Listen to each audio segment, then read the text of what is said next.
Laporan terkini dari Desa Wicu.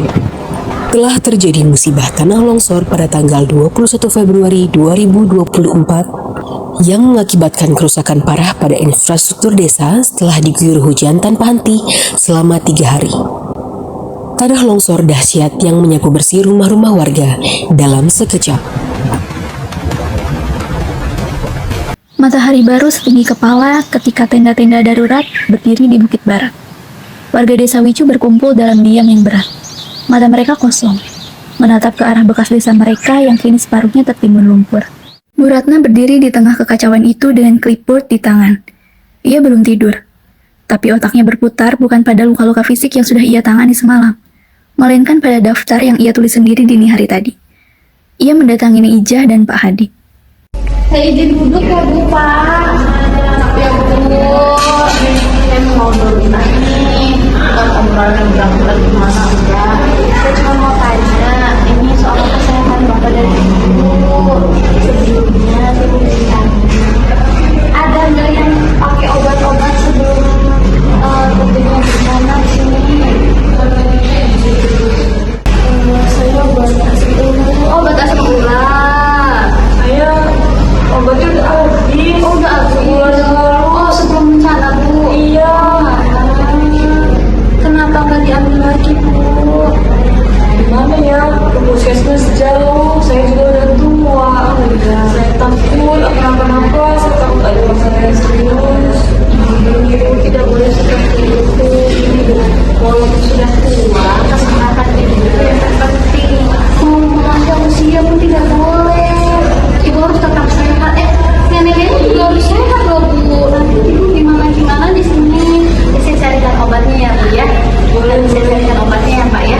Ada lagi nggak Bu mau diceritain? Saya takut ke puskesmas jauh. Saya juga udah tua. Saya takut dibilang astagfirullahaladzim. Ibu ya. Ya sudah dibilang kalau misalnya kesehatan itu yang nomor satu. Buat kamu tuh dipikir-pikiran itu ke rumah orang emang sehat. Nanti saya carikan obatnya ya. Obatnya di bagian mana kata dokternya? Sakitnya di bagian tubuh. Oh, di bagian bawah. Nanti coba saya tanyakan ya. Oke, kalau begitu baik. Nanti saya tanyakan sama dokter di puskesmas ya. Itu biasanya puskesmas mana? Puskesmas asing. Oh iya, nanti saya tanyakan ya. Asik ya. Baik kalau begitu, ada yang mau lagi nggak? Nyaman nggak? Aman Bu di sini Bu. Karena udah panjang loh. Udah. Ya, nggak ada yang gangguin kan Bu? Nggak ada. Nyaman ya? Ya sudah kalau begitu saya pamit ya Bu ya. Misi ya Bu, misi Pak Dani, misi Bu. Misi ya Bu. Iya.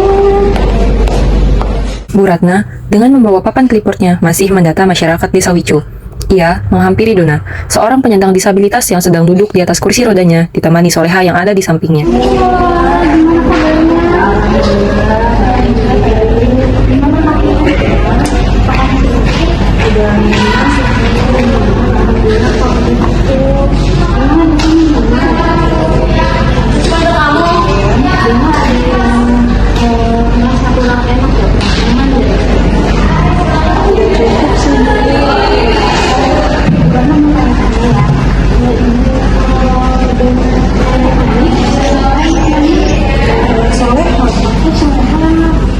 Berarti kalau misalnya Dona ke kamar mandi sebenarnya Soleha.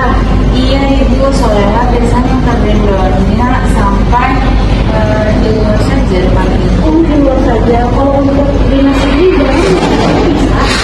Mama Dona agak kesulitan itu karena ada sempit terus licin dan tidak ada pegangan juga.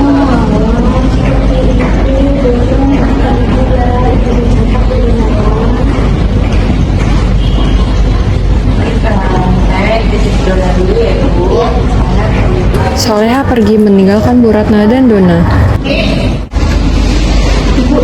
izin kami ya dan ya ada yang merasa yang kayak menyentuh atau ambil tidak beri atau seperti itu. Nggak ada sih Bu, kayak gitu.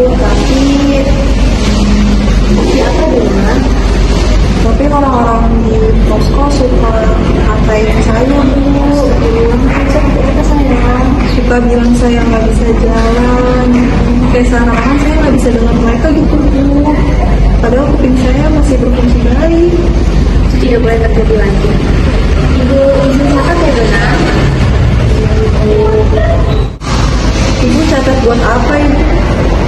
Ibu mencatat agar orang-orang di posko dan juga masyarakat tidak memperlakukan sesamanya atau sesama masyarakat dengan berbeda. Bukan hanya tentang fisik Dona, tapi tentang sikap dan juga perilaku. Ada lagi tidak Dona? Sama ada satu lagi sih Bu. Apa sayang? Tapi saya malu mau ngomongnya. Apa Dona? Gimana tidak? Jadi tidak bisa bantu Dona. Orang-orang di pos tuh pada bilang aku susah nanti kalau misalnya punya keluarga sendiri, susah kalau karena tidak merasakan susah punya anak. Ini iya ya Bu. Disabilitas fisik yang mengganggu sistem reproduksi dalam keluarga, bisa dengan anak, atau punya pasangan. Jadi, Dona harus berusaha benar. Jangan dengan orang. Itu memang hak Dona. Jadi, kalau misalkan ada orang yang seperti itu lagi, hanya saja mereka tidak memiliki pikiran yang bagus. Kita harus tetap semangat ya. Terima kasih ya Ibu. Ya, sama-sama. Ada lagi misalkan mau ibu antar ke dalam? Boleh. Baik, sayang. Ibu belum ketemu ke dalam? Si sayang. Bidan Ratna membantu Dona kembali ke posko pengungsian. Bu Ratna ditemani Tari melakukan konseling dengan remaja. Ia meminta Bu Laras mengumpulkan remaja perempuan secara informal, seolah sekadar duduk bersama. Gimana ibu? Adek, udah makan siang belum? Udah makan siang. Tadi malam enak gak tidurnya? Bisa tidur cuma takut. Kenapa takutnya? Iya nih gelap. Terus berisik juga. Berisik ya? Oh karena campur ya? Lagi secampur. Terus gimana? Ada khawatiran lain? Temen adik-adik ada yang udah menstruasi belum? Jadwalnya atau yang telat? Saya udah baru tadi malam. Tadi juga saya nggak bisa tidur. Udah pakai pembalut? Belum. Paling pakai kain doang dari Ibu Sari. Dikasih Ibu Sari kainnya? Maaf ya, maafkan kami karena memang sistemnya karena kita belum pernah mengalami kejadian seperti ini. Mohon maaf ya Dek. Ada lagi nggak kejadian lain atau gimana? Bisa? Jadi Bu, semalam tuh saya mau ganti baju. Iya. Tapi karena dia terbatas tempatnya, jadinya nggak ada sepatnya. Jadi saya susah buat ganti baju. Saya kan malu ya Bu. Oh iya, nanti ibu konsultasikan ya Bu. Tolong sama-sama ya. Datang Sinta di tengah-tengah perkumpulan itu. Iya. Iya Bu Bidan, saya pulang juga. Tapi maunya ngomong berdua aja. Boleh berdua. Ya udah, ibu permisi. Ibu Laras ya duluan ya. Terima kasih. Iya, permisi saya maaf ya. Iya, jadi adik gimana? Iya, jadi Bu Bidan, aku kan udah nggak haid nih 3 bulan ini. Oh iya, gimana ya, aku takut. Sebelum kejadian ini pernah periksa nggak? Kenapa saya belum pernah periksa? Karena ya udah mungkin ya nggak lancar aja, tapi udah 3 bulan ini. Sebelumnya ibu istilahnya ya, tahu nggak?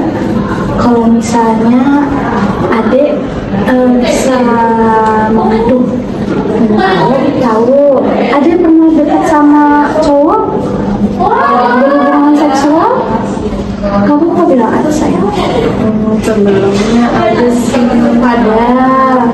mungkin bisa terjadi hal yang hasil dari berhubungan seksualnya. Ibu mau tanya, tahu nggak sih cowoknya? Tahu, tapi ada nggak di sini orangnya? Nggak ada. Ya udah, nanti coba ibu tanyain ya, nanti kepadamu, nanti ibu bilangin, nanti kamu ibu cek sama tenaga kesehatan ya. Mau nggak? Nggak apa-apa, dicek Izin ya Ibu ya. Nanti ruangannya iya, nanti Ibu siapin ruangan yang tersendiri. Nanti ada alat-alatnya ya. Nanti Ibu bawa representasi dari puskesmas. Nanti Adek bilang aja sama Ibu. Adek udah gimana? Ntar Ibu yang panggil kalau udah ada tenaga kesehatannya ya. Ya sudah. Nanti di rumah makannya yang baik. Udah jangan deket-deket sama yang lain lagi ya. Iya sih. Agak takut juga jadinya. Orang tua Adek tahu kepisah. Tapi udah bilang Pak Darmo, orang tuanya. Belum bilang Pak Darmo. Ya udah, ayo kita bilang Pak Darmo ya. Tapi nanti bilang sama Ibu kalau ada apa-apa ya. Sudah yuk, Pak Darmo yuk.